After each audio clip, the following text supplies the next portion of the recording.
Salut à tous, soyez les bienvenus sur la chaîne qui déboîte. Je ne sais pas si c'est moi ou s'il y a une raison qui explique ce phénomène, mais il arrive souvent que quand un partenaire me propose un certain type d'objet, d'autres partenaires dans un laps de temps très court me proposent peu ou prou à tester le même objet.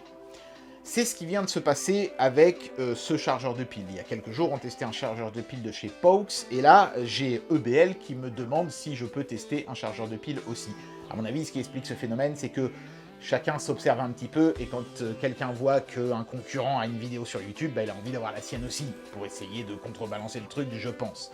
En temps normal, je refuse ces tests, parce que vous avez déjà vu un chargeur de pile, rien ne ressemble plus à un chargeur de pile qu'un autre chargeur de pile, et je ne vois pas forcément toujours l'utilité de tester un deuxième chargeur de pile dans un laps de temps très court. Mais cette fois-ci, j'ai quand même accepté pour deux raisons.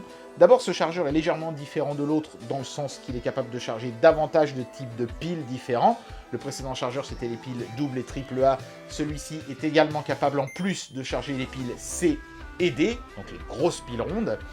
Et puis, en plus de ça, la deuxième raison, c'est que le chargeur de chez Paux, bah, ça fait un moment qu'il est en rupture de stock et ça n'a pas l'air d'être sur le point de s'arranger. Donc au moins celui-ci, si ça vous intéresse, vous pourrez immédiatement aller l'acheter sur Amazon. Bien sûr, les liens seront dans la description de la vidéo. Du coup, est-ce que ce chargeur de chez EBL peut venir inquiéter celui de chez Paux? C'est parti pour le test. Voilà, du coup, avant de commencer la vidéo d'aujourd'hui, je tiens à m'excuser auprès de tous les gens qui avaient voulu s'acheter le précédent chargeur qu'on avait testé il y a quelques jours et qui n'avaient pas pu le faire à cause de la rupture de stock. Je savais, au moment de faire le test, que l'objet était en rupture de stock sur Amazon, mais le fabricant m'avait promis que cette rupture de stock serait réglée d'ici à ce que la vidéo soit publiée, et ça n'a malheureusement pas été le cas. Est-ce qu'il y a eu des problèmes de logistique liés à la crise sanitaire? Je ne sais pas. Le fait est que, voilà, vous avez vu le test d'un objet que vous n'avez pas pu acquérir ensuite s'il vous intéressait, et j'en suis vraiment désolé. Celui-ci est en stock au moment où je tourne la vidéo, j'espère qu'il le sera toujours au moment où je la publierai, parce que ça me ferait vraiment mal, franchement. Voilà, j'ai vraiment envie d'y croire. Celui-ci m'a l'air d'avoir quand même un stock conséquent, donc ça devrait le faire. Ce chargeur donc de chez EBL fonctionne sur le même principe que le précédent, c'est-à-dire qu'on peut mettre des piles de taille variée dans un appareil le plus compact possible. On peut en recharger jusqu'à 8 simultanément, mais ça dépend du type de pile que l'on va utiliser. Vous allez comprendre ça dans un instant. On peut se le faire livrer avec deux types de piles préinclus dans le packaging, soit des piles double et triple A, les plus communes, on va dire, soit des piles C et D, ce sont ces grosses piles rondes qu'on trouve de moins en moins aujourd'hui, mais qu'on trouve encore dans des appareils qui ont besoin d'avoir une très très grosse autonomie. Vous savez, ce sont ces grosses piles qu'on met dans certaines, par exemple, grosses lampes torches ou des trucs comme ça. Donc moi, c'est ce que je me suis fait livrer, mais comme le fabricant tenait à ce que je vous fasse la démonstration avec les piles les plus communes aussi, il m'a envoyé des piles double et triple A dans la petite boîte que vous voyez ici. De toute évidence, les liens dans la description de la vidéo vous permettront de commander à la fois ces piles-là et le chargeur avec les deux types de batteries qui pourraient vous intéresser. Voilà. Et pourquoi je leur ai demandé de m'envoyer les grosses piles et pas directement les petites? Parce que je voulais vous montrer justement qu'on pouvait aussi recharger les grosses piles avec cet appareil. C'est sa grosse particularité par rapport au précédent qu'on avait testé ensemble. Allez, on procède tout de suite au déboîtage de ces deux boîtes. Histoire de ménager le suspense, je vais commencer par vous montrer les piles et on regardera le chargeur ensuite. Donc première bonne surprise, j'ai les deux types de piles fournis. Donc on peut faire un panaché, ça c'est bien, comme ça on a à la fois des doubles et des triple A.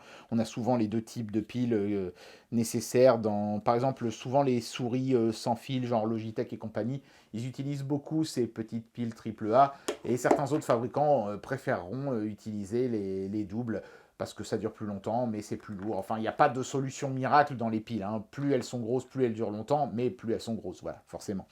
Il y a des petits stickers pour vérifier que les batteries n'ont pas été utilisées, mais celui-ci s'est déjà pas mal décollé. Ceci dit, quand on le décolle, ça laisse une petite trace sur l'autocollant. C'est pas évident à vous montrer, mais vous voyez sous le E, là, on voit qu'il y a une petite trace transparente quand je passe mon doigt. Donc c'est pas mal, comme ça vous êtes sûr d'avoir reçu des piles qui n'ont pas été, je sais pas moi, utilisées par quelqu'un en loose day, surtout qu'il n'y a pas de seau sur le carton en lui-même. Donc bien vu, bonne idée messieurs de chez EBL. Et ce sont des piles de très très belle qualité. On va regarder si les pôles sont en carton ou en plastique, parce que le plastique évidemment est un petit peu plus polluant, mais c'est aussi un petit peu plus durable. Voilà. Et on est sur des pôle en plastique. D'accord, donc on est sur des batteries qui sont de belle qualité de fabrication et qui devraient donc avoir quand même une durée de vie, on va dire, raisonnable. Voilà, maintenant, évidemment, on va regarder le chargeur. Allez, c'est parti pour le déboîtage du chargeur maintenant. Emballage assez classique avec une photo du produit. J'aime beaucoup leur petite mascotte qui est constituée de piles assemblées ensemble. C'est rigolo. Voilà. Simple mais efficace le chargeur. Il y a un code visuel net avec un code couleur propre, vert, j'imagine pour évoquer peut-être l'écologie. C'est bien fait, voilà. On voit les différentes caractéristiques techniques du produit sur les côtés. Rien de folichon, rien de foufou. Vous pourrez faire pause pour lire ce baratin si ça vous intéresse, mais il n'y a pas vraiment grand-chose d'expliquer. Après tout, hein, ça n'est qu'un chargeur, entre guillemets. Donc on voit les fameuses piles fournies. Donc ici, comme je vous le disais, c'est un kit avec des piles C et D. La bonne surprise, c'est qu'elles aussi, elles ont droit à leur petit boîtier de transport. C'est vraiment pas mal. Toujours avec l'autocollant de, entre guillemets, garantie. Donc je vais être obligé, celui-ci, de le décoller parce qu'il tient encore très bien, celui-là. Alors, comme ça, vous allez voir voilà, les fameuses traces que ça laisse. Vous voyez, tac. Ok. Et voilà, donc là, ce sont des piles C. Voilà. Grosse capacité, ces piles-là, c'est tout leur intérêt. La dernière fois que j'ai vu des piles D, donc les plus grosses, celles-ci, je crois que c'était chez mes parents. Ma mère, elle était en train de ranger ça dans un truc qui est supposé faire fuir les taupes et qu'on plante dans le jardin, mais ça marche pas. Hein. Il y a des taupes partout dans le jardin quand même. Hein. Alors, voilà. Donc peut-être que c'est parce qu'elle n'avait pas mis des piles de chez EBL, je ne sais pas, mais en tout cas, ça marchait pas. Et ces piles-là, évidemment, sont vraiment très grosses. Mais une seule de ces piles est supposée contenir 10 000 mAh, ce qui n'est pas tellement surprenant vu leur taille, hein, et vu les progrès qu'ont fait les piles rechargeables ces dernières années. Voilà. Mais enfin, j'apprécie le fait que même ces grosses piles-là aient droit à leur petit boîtier de transport. C'est plutôt sympathique. Et alors, le chargeur en lui-même est fourni avec un câble de recharge, micro USB, même reproche que pour le chargeur de chez Paux. On aurait pu espérer avoir de l'USB type C, d'autant plus que vous vous en doutez, la prise est présente sur le chargeur. Et puis, même chose que chez Paux d'ailleurs, il n'y a pas le bloc de recharge. Il faudra utiliser le sien, celui d'un smartphone par exemple. C'est un petit peu dommage de ne pas avoir fourni le chargeur avec un chargeur. Hein. Bon, pas mal de docs, une carte de garantie, le manuel d'utilisation.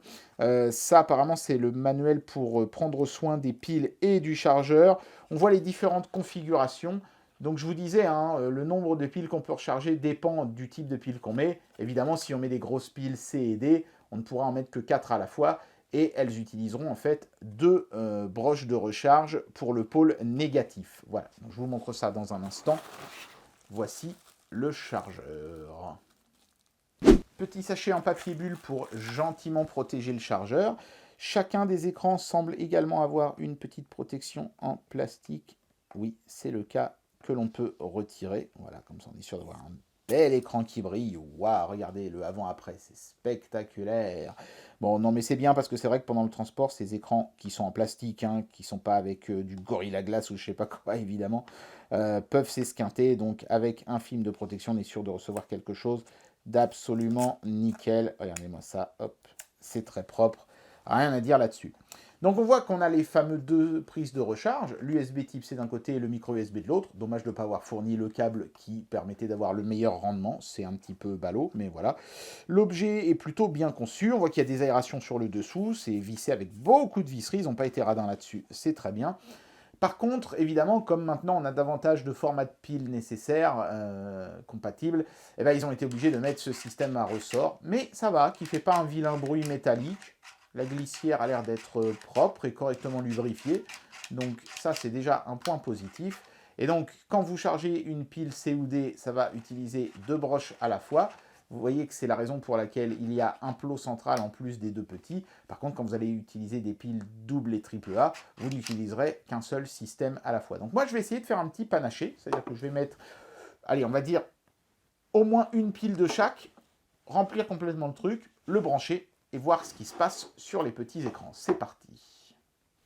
Voilà, donc par souci d'équité, et comme de toute façon on ne peut pas vraiment mesurer la vitesse de recharge vu que le bloc secteur n'est pas fourni, je vais faire exactement le même test que celui que j'avais fait chez Paux, c'est-à-dire que je vais brancher mon système avec des piles à l'intérieur, à une powerbank. Donc j'ai fait vraiment le panaché ultime, là où on a une pile D, une pile C, deux piles AA et deux piles AAA. On va voir un petit peu ce qui se passe sur l'écran quand je branche mon câble. Donc là, je suis branché en USB type C avec le petit embout magnétique. Toc, je me connecte.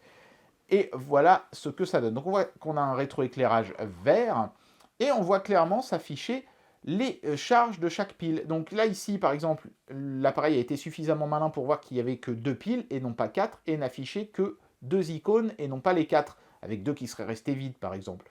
Ça amène plus de clarté et de lisibilité. Sinon, après, vraiment, le système est très similaire à celui de l'autre fabricant, hein. Les pictos se ressemblent énormément. On voit ici qu'on est en charge. Voilà.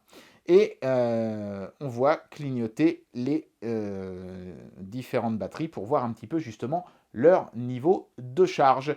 Et quand les batteries sont pleines, le système charge ici devient full et on voit les piles remplies et ça ne clignote plus. Voilà, c'est pas compliqué, hein, c'est un chargeur de piles, mais il a l'avantage au moins d'avoir une interface claire et bien faite, en particulier quand on utilise des piles C et D, et ça, j'apprécie beaucoup.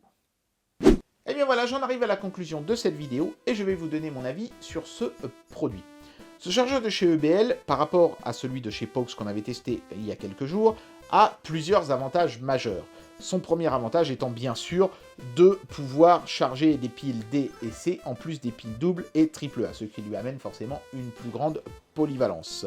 Son autre plus gros avantage étant d'être en stock, ce qui n'était pas le cas de celui de chez Paux. Donc forcément, évidemment, si vous avez envie de vous en offrir un, ce sera plus facile avec celui-là.